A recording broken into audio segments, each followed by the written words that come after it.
Hello and welcome to Behind the Stunts. This is our Fast 6 special.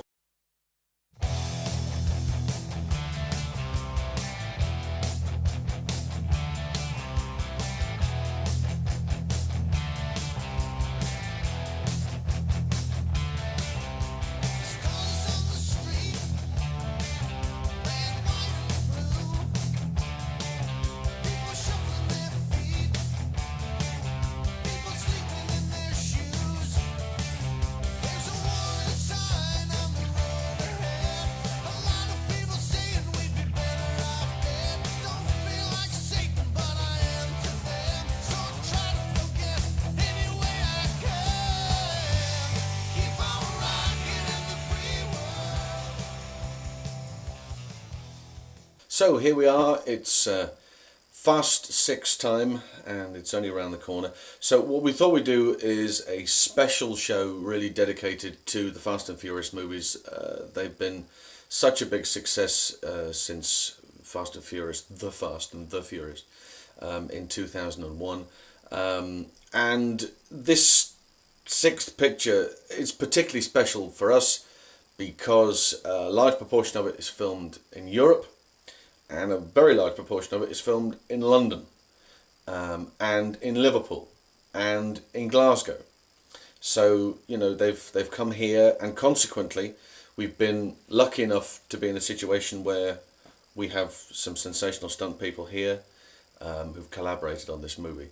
So not only do we have the very greatness that is Spiro Rizatos as second unit director and one of the stunt coordinators, but also from over here we have the legendary Greg Powell, who is responsible for the action here. So I mean, really a great ensemble piece. And I wanted to start, if I may, by asking, let's just have a show of hands, how many people here have seen a Fast or Furious movie?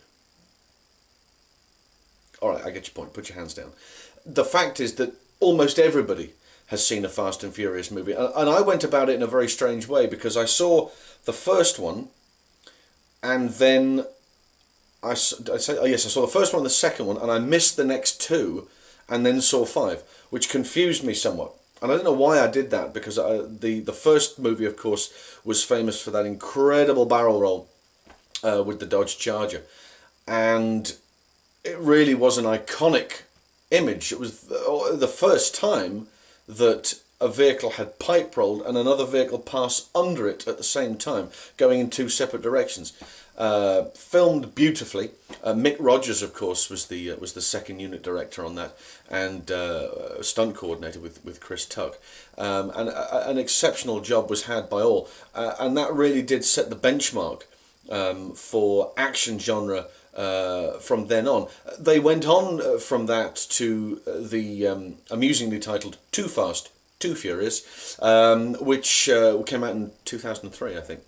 And Artie Malasic was the coordinator on that, with of course the legendary Terry Leonard took over as second unit man, assisting with Troy Brown. So they moved from. Found a mould, and the old adage that if it ain't broke, don't change it, and that's exactly what they did. But what they have appeared to have done over the period of time, over the years, is just added a little extra feature every single time.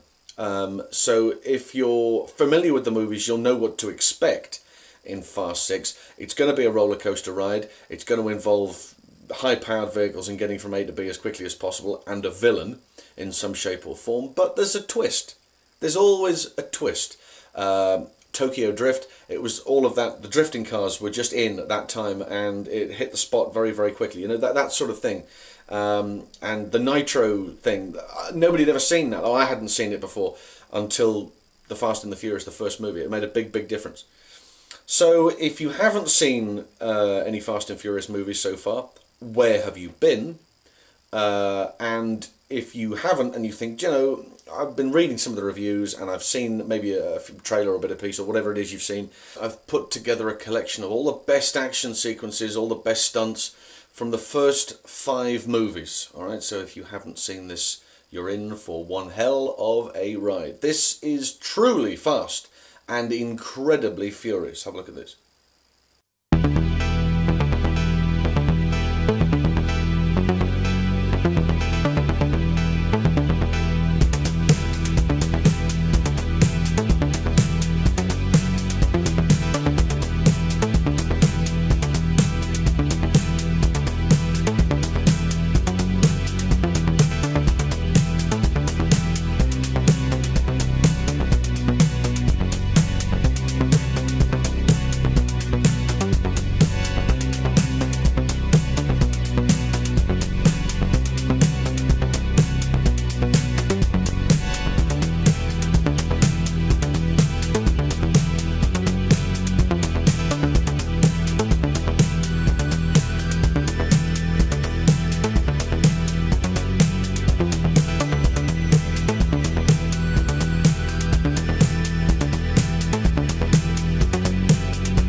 I'm exhausted looking at it. I mean, putting it together was great fun, but watching it back there was just fantastic. It really was. There's some awesome stuff there, and the amount of work that has gone in by the stunt teams to deliver that quality every single time is just phenomenal, absolutely sensational. So that's the first 5 movies. This 6th movie, as I said, is particularly important to us here in the UK because a large proportion of it was filmed here. And I think you'll get a flavour, if you haven't seen the trailer, right, I'm going to show you the trailer now, you'll get a flavour of how different it is to Fast 5 or Fast and Furious, right? It's a different movie, and yet still delivers with what it sets out to do, which is be extremely exciting and have a pretty decent story. I mean, by all accounts, it's a very decent plot. They're very well written. The guy directing this movie was one of the writers on one of the previous pictures, so I mean, he has an understanding of how he wants this to work. So have a look at the trailer here. This is the official trailer now for Fast 6, and we'll come back and show you something very special after this.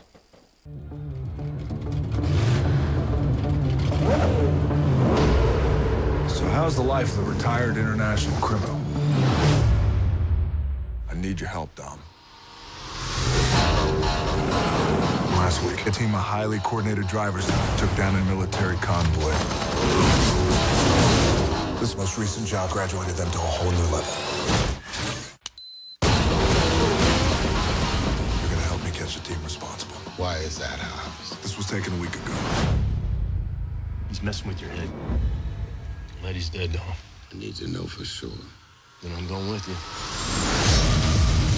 Equipment's way better than that trash in Rio. Way better. So now we work for the Hawk? Things changed. Breathe with me. Our target's Owen Shaw, former major in the SAS Spec Ops soldier. You help us get Letty, we'll get you, Shaw. But we need full pardons all the way around. And cars. Make sure they're fast.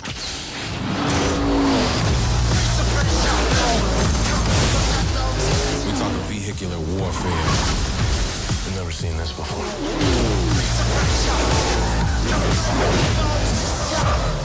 You believe in ghosts? You don't turn your back on family, even when they do.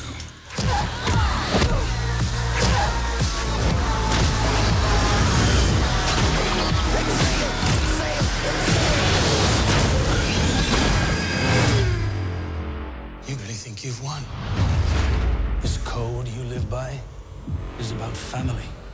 It's the very reason you weren't even in the game.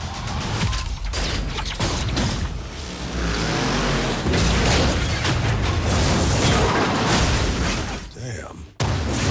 Breathe with me. Somebody do something! I got a tank on my ass!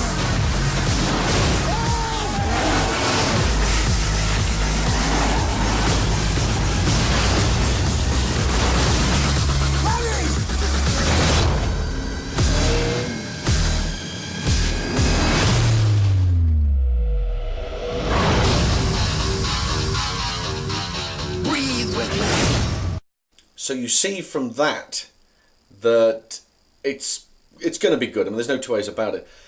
One particular point that we're going to move on to here, and I think is very important. You saw those police cars flying through the air, right? Pipe roll heaven. There's no two ways about it. There is a vehicle in the movie which is called the flip car. Seriously, it's called the flip car. It's been written into the story. It's been designed around the story. It is driven by Mark Higgins, who is a British rally driver and a stunt driver now, has worked on Bond, has worked on numerous pictures actually, and this is one of his as well.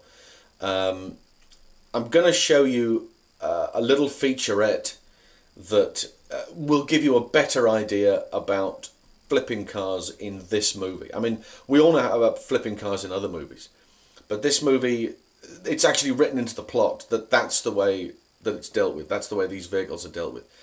And trust me, some of the stuff you're going to see here is absolutely sensational. So really sit back and enjoy this, because this is top drawer stuff. Look at this. Our target just made a left. Don't lose him. Dom, where you at? Right here.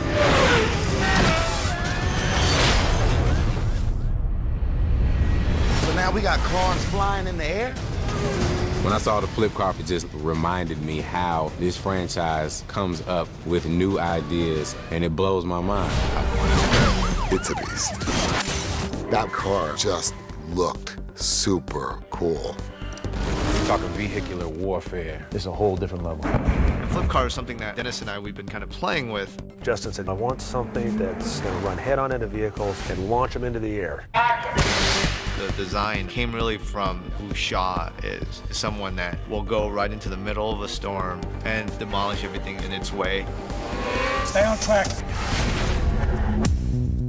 This car is probably the most labor-intensive car that we have. It's basically built from scratch. It's roughly based on a Formula One car, so it's very low to the ground. Huge tires, the noisiest thing I've ever heard. Like having a T-Rex open his mouth right behind you. Great big lump of an engine, 8-cylinder. That's producing about 500 horsepower. It also is equipped with rear-wheel steering, which is operated from right here. He can turn his wheels left, turn his wheels right. Reverse steer 180s, 360s. tank here is operating the pressure. That comes up, and that allows the cars to go over the top of it and keeps the driver safer. Here we go. Roll. 3, 2, 1. Next thing you know, this thing's flipping 5 police cars in a matter of 15 seconds. Driving's extraordinary. There's not a lot of room for error. That's a testament to us pushing the envelope as far as possible. It's all very well rehearsed, but we have to work well together as a team. I remember doing tests, and we built a little pipe ramp to the flip cars, and I said, well, let's just try it. And we were surprised because this flip car really flipped Here we go.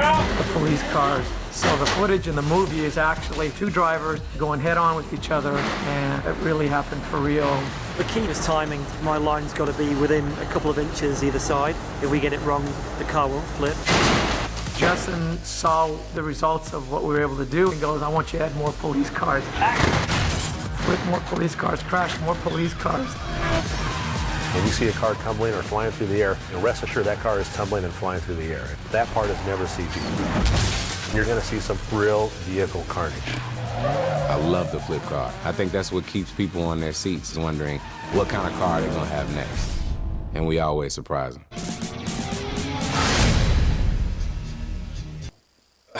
It's unbelievable. Absolutely unbelievable. The height that those cars get by fixing a small pipe at the front of that car because it's so low down. And you know, we were talking about Stuntman 86 a couple of weeks back and the 2 cars coming together. Well, I mean, that's taken it to a whole new level. It really has.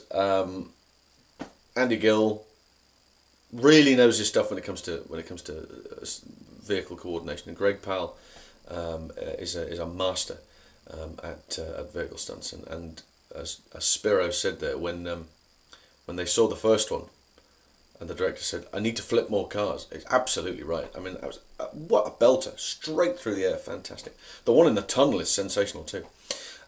So a real belter of a movie. There's no 2 ways about it.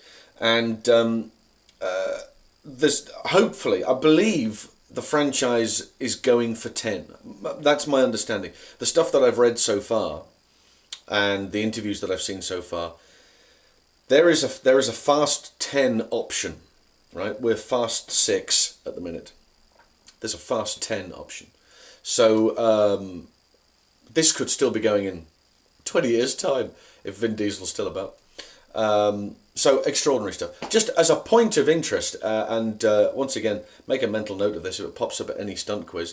In those 6 movies alone, do you know that there was 540 stuntmen in all of those? But I say stuntmen, I apologise. Stunt performers, male and female. 540 performed all of the stunts on all of the Fast and Furious movies. Now, when you think about that, that's actually not much, is it? I mean, you would think that there's an awful lot, but they average about 100 stunt people per picture. So you know, there or thereabouts. It's not too far off.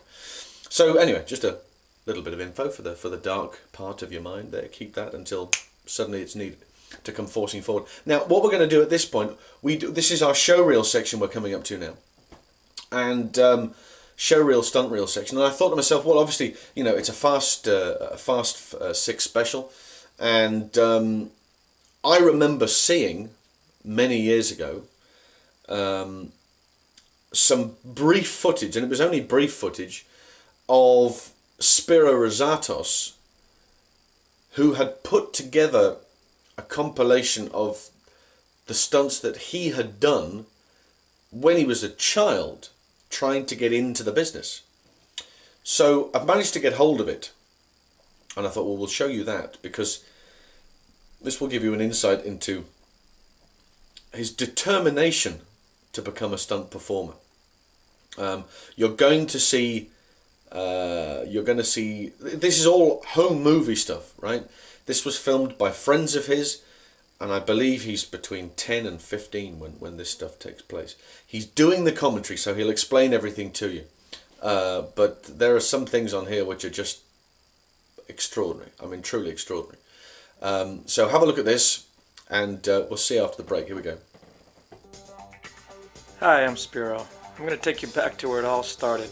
I was 10 years old, and my dad, who was blind, had taken me on a special trip with the Greyhound bus. As we stepped off the bus, I saw a movie theater with Shaft playing. I don't know why, but I begged my dad to see Shaft. He told me, of course, to wait till we got home, but I cried. So he gave me a choice: our special trip for the day, or Shaft for 8 hours till the bus leaves. We saw Shaft 4 times that day. That choice gave me the determination to follow my dream, to be a stuntman and a filmmaker. And with the help of my friends, my mom buying me a Super 8 camera, my dad's support, I started to make my own movies.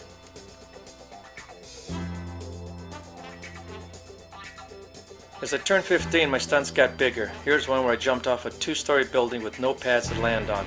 I had to clear a whole backyard, over a garage where my friend was holding a power line out of the way, down the garage, into some real tables, and into an army cot, and avoid the cement sidewalk that I'd put some straw on in case my head hit. It went well.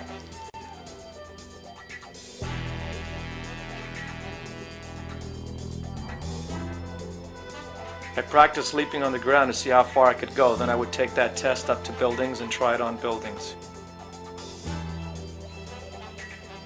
As you can see with these table stunts, once I tried a stunt, I tried it every way possible. Frontwards, backwards, sideways, twisting, anything you can think of. And as you can see, once I broke the table, I had to keep using it over and over. I would just replace the piece back on it. Here I am just getting beat up by my friends. Here I am trying to put a little fight together. Here I am doing a stair fall at the church where my mother used to work at. I'd sneak in and we'd do stunts at the church. Here I am using my friends as guinea pigs. So for the high falls, what I would do is on the way home, I'd stop at the grocery store, get a bunch of cardboard boxes, bring them home, lay them out, and see how far I can fall into them.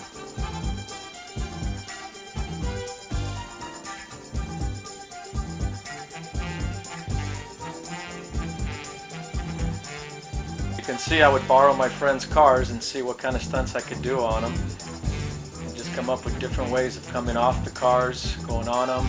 Anything I could think of, I did. And sometimes I'd use my friends to help me out.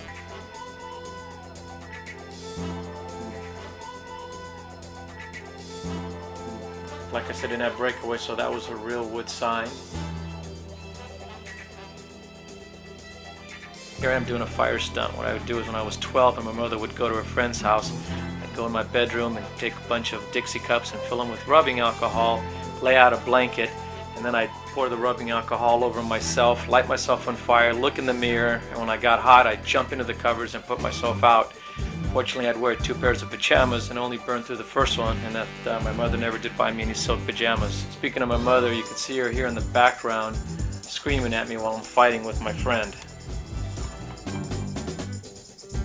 I got on a gymnastics team to help me with my stunt work.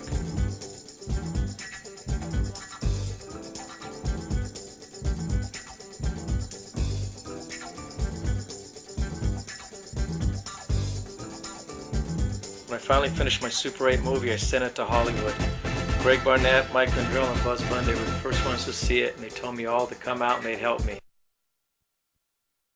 That's a very good example of how every child has wanted to do that and get work from it. I mean, the idea that you would just send that off to Hollywood and somebody in Hollywood has said, do you know something? This kid's got it. Get him on the telephone. I need him out here. And that's pretty much what happened there. Freddie Heiss saw it. Bob Yerke saw it. Contacted Spiro. Got him out to start moulding him into a proper stunt performer when he left school. Now, the 21st century equivalent of that would be Damien Walters. Damien Walters had a film on YouTube of him doing extraordinary gymnastics and tricking and all sorts of different bits and pieces. He was contacted by Hong Kong and said, we'd like you to come out. Would you come out and do some fights for us here in this movie and that movie? And started getting lots of martial arts work. And then through that, you know, got to the stage where joined the register, and the rest is now history. And there, of course, he was on Skyfall there. So, you know, it can happen. And that's how Spiro Rizatos thought in his mind. His mum didn't seem terribly keen on the whole thing. Apparently, you see her shouting abuse at them while they're fighting on the roof. So yeah, Spiro Rizatos is our showreel feature for this week. And it's time now for our classic stunt sequence. Now, if you've been watching this carefully and you've been making a mental note of what we have and haven't covered so far, you'll know that we've tried to cover all of the action sequences and all of the stunt sequences from all of the Fast 5 movies, right? We did miss one thing on purpose, and there was just, you couldn't do a special about the Fast and Furious movies and not have this featured on its own. I mean, I could have put it in the original compilation, but I didn't think it needed there. And there's two reasons for that. I'm talking, of course, about Corey Eubanks and the incredible cannon roll of the prison bus in Fast 5, which is, for me, head and shoulders above everything else I've ever seen. It's an absolute belter. Now, a couple of things. Firstly, we mentioned Stuntman 86 again. It always crops up, but it was a benchmark that was set. Back then, Greg Powell was driving a coach. Greg Powell, who is the stunt coordinator in Fast 6, was driving a coach, turned the coach, hit the button, fired the cannon, and got it over onto its side. When you watch, I mean, you know the sequence, but when you watch what happens when Corey Eubanks hits the button on this bus, it doesn't just fall onto its side, it barrel rolls down the street. So the other thing is that the footage in the movie, the final cut of the footage in the movie, for me, loses something. I'm not sure what it is, but when you compare it to the footage I'm going to show you, I believe that this footage is better. This is footage taken directly from the camera car that was filming in front of the action, right? A lot of the action in the final edit was taken from the side. The roll itself was captured from the side, either side, and from the air. But I believe that this is a better sequence. Obviously, you'll see some stationary vehicles there because they've positioned them in such a way for Corey to make his final approach. You'll see the camera car in front. So we've done it once in normal speed, and then we do it another time in slow motion. I've slowed it down for you so you can see exactly what's going on. Look at this, absorb it, and then drop to your knees and praise the man upstairs that Corey Eubanks is such a genius. Watch this, it's absolutely sensational.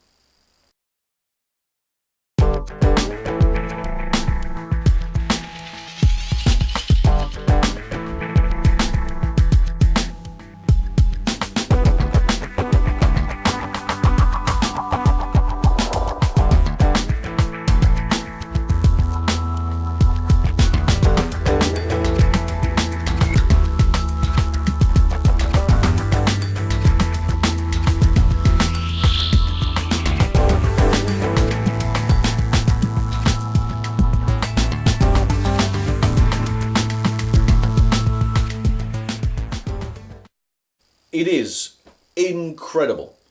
When it goes, it really goes bang, bang, bang, bang down the street. Absolutely fantastic. And rightly so, Corey won a Taurus for that. And it's just unbelievably good. So good. So that's our classic sequence, is the cannon roll from Fast 5. That's pretty much it. That's our Fast special. It's out on the 24th, so we've done it early, and only on the basis that I suddenly managed to get my hands on some clips and some bits and pieces that weren't going to be available to me close to the date, and I was going to have trouble doing it. So we've managed to get it there. Rush out and see it, please. Tell me how sensational it is. Leave notes on the YouTube and on Twitter and everything else. So do that. What are we doing next week? Next week we are looking at Hummingbird, which is Jason Statham's new picture. Our stunt reel will be James Embry, who ironically is Jason Statham's stunt double in the movie. And our classic stunt sequence will feature Dar Robinson. His classic 200-foot fall with no airbag from Stick. If you haven't seen it, you're going to love it. It's absolutely awesome. Until next time, thank you very much indeed. I've been John Orty, you've been sensational. Stay safe, and we'll see you all again next time. Thank you, bye-bye.